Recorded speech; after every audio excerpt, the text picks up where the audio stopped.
School cricket development പ്രോഗ്രാമിന്റെ ഭാഗമായി യുവ ക്രിക്കറ്റ് പ്രതിഭകളെ കണ്ടെത്തുവാനായി വടക്കാഞ്ചേരിയിലും തലക്കോട്ടുകരയിലും ഹോപ്പ് ക്രിക്കറ്റ് അക്കാദമിയും വടക്കാഞ്ചേരി ക്രിക്കറ്റ് ക്ലബ്ബും സംയുക്തമായി സമ്മർ ക്രിക്കറ്റ് കോച്ചിംഗ് ക്യാമ്പ് സംഘടിപ്പിക്കുമെന്ന് ഭാരവാഹികൾ വാർത്താസമ്മേളനത്തിൽ അറിയിച്ചു. തൃശൂർ ജില്ലാ ക്രിക്കറ്റ് അസോസിയേഷന്റെ സഹകരണത്തോടെയാണ് ക്യാമ്പ് ഒരുക്കുന്നത്. ഏപ്രിൽ 6-നും 7-നും 2 ഘട്ടങ്ങളിലായി പ്രാഥമിക സെലക്ഷൻ ട്രയൽസ് നടക്കും. ഇതിൽ നിന്നും തിരഞ്ഞെടുക്കപ്പെടുന്ന കുട്ടികൾക്കായിരിക്കും ക്യാമ്പിൽ പ്രവേശനം നൽകുക. BCCI ലെവൽ 1 and 2 കോച്ചും സ്കിൽ ഇന്ത്യ ലെവൽ 2 പരിശീലകനുമായ പ്രശസ്ത കോച്ച് സലീം ഉരമ്പത്താണ് ക്യാമ്പിന് നേതൃത്വം നൽകുന്നത്. അദ്ദേഹത്തിൻ്റെ പ്രൊഫഷണൽ മാർഗനിർദ്ദേശങ്ങൾ യുവതാരങ്ങൾക്ക് മികച്ച അടിത്തറ സൃഷ്ടിക്കാൻ സഹായകരമാകും.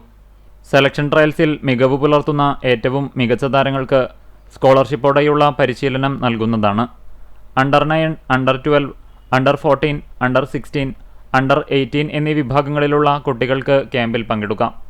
ഏപ്രിൽ 6-ന് വടക്കാഞ്ചേരി ഗവൺമെൻറ് ബോയ്സ് ഹൈസ്കൂൾ ഗ്രൗണ്ടിലും ഏപ്രിൽ 7-ന് തലക്കോട്ടുകര വിദ്യ എഞ്ചിനീയറിംഗ് കോളേജ് ഗ്രൗണ്ടിലുമായിരിക്കും സെലക്ഷൻ നടക്കുക.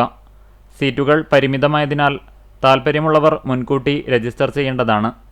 കൂടുതൽ വിവരങ്ങൾക്കും രജിസ്ട്രേഷനും 9645990111 എന്ന നമ്പറിൽ ബന്ധപ്പെടേണ്ടതാണെന്ന് ക്രിക്കറ്റ് അക്കാദമി ഭാരവാഹികളായ സലീം ഉരമ്പത്ത്, ടിൻഡു വടക്കാഞ്ചേരി, KM മനോജ് എന്നിവർ വാർത്താസമ്മേളനത്തിൽ അറിയിച്ചു.